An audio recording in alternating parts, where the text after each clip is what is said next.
Hello and welcome back to another video. This is American English with this guy. I'm this guy. My name is Brent. The goal of this channel is to help you improve your English. It is the last day of school for me of 2020.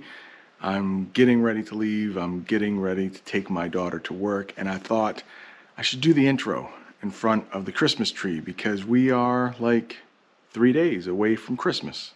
To help you sound more native, I would like to teach you 2 idioms and an English term. The 2 idioms are to get a rain check and to get a second wind.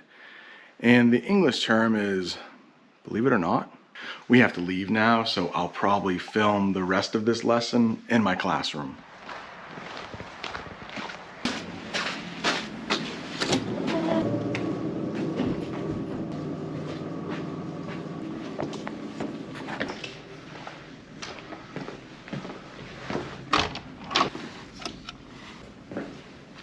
All right, I'm in my classroom, nice and comfortable. It's bright and early. No students are here. There are a few teachers here, but it should be pretty quiet while I record this lesson. Let's talk about the first term, to take a rain check. Check. We can use that as a verb where you look at something. Maybe you have a baby at home and you want to go into the room and check on them to make sure they are okay. That's the verb. But we also have it as a noun. Not many people use it anymore. They mostly use credit cards, but at one time you could write out a check and that was just as good as money. Well, that's the type of check rain check is, to take a rain check. Often stores will offer rain checks. If there is a sale on a product, let's say a toaster for your morning breakfast, and you go into that store, they are supposed to have a sale on toasters, but maybe they have no more in the store. They have run out. You can get a rain check, meaning they will write something out for you. You bring it back to the store when there are more toasters and you can still get the sale price. But oftentimes when we say, hey, I'll take a rain check to a friend, that means you can't go with that friend for some reason. Maybe you two are thinking about having lunch together and you're trying to come up with a good day for both of you. Maybe Tuesday doesn't work for you, so you might say to that friend, hey, I'll take a rain check.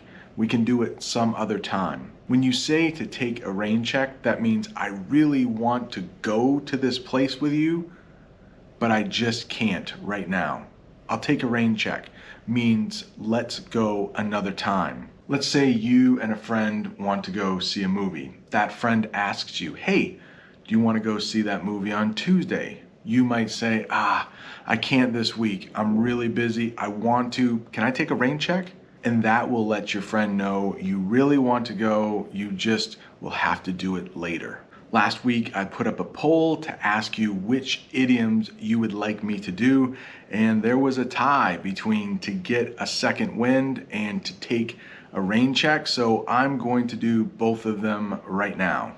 And the other English idiom I would like to talk about is to get a second wind. But to talk about that, I would like to explain another term, believe it or not. So, believe it or not, I was once a runner. And you will use believe it or not when you are about to say something that you don't think the other person will believe. I mean, I don't look like a runner now, but about 5 years ago, I actually was a runner. So, believe it or not, I was once a runner. Or I could say, I used to be a runner. They mean the same thing.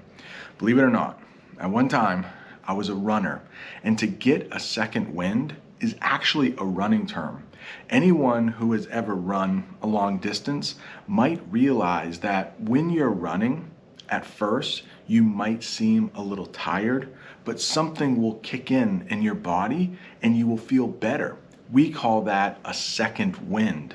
We use miles in the United States, so let's say you've been running for a couple miles, you start to feel a little tired, but then after the 3rd mile, maybe you start feeling better. You're getting your second wind. we will often use to get a second wind when you have a lot of work to do and you're feeling tired, but then suddenly you have more energy. So maybe you have a long day of work and the morning kind of drags. We will use that verb drags when the time goes slowly.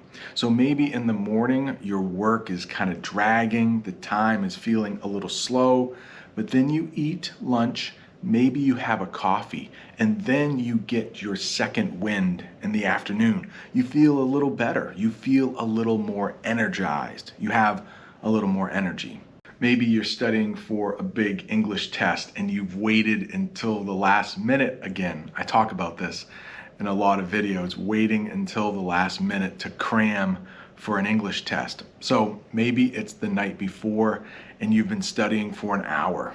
And you may look over at your friend who's studying with you and you say, man, I'm waiting for that second wind to kick in. You want a little bit more energy. You need that second wind to make it through your long study session. Again, try not to wait until the last minute to study for your English test. But in speaking with many of you in the comments and on Zoom calls, I know you're very good English students and you don't wait until the last minute to study your English. That is going to do it for today's lesson. Thank you so much for watching. If you were looking for more English videos, right up there is one that I've done on English idioms, and below that is a video I did where I show my diploma from college and talk about horizontal and vertical. See you next time.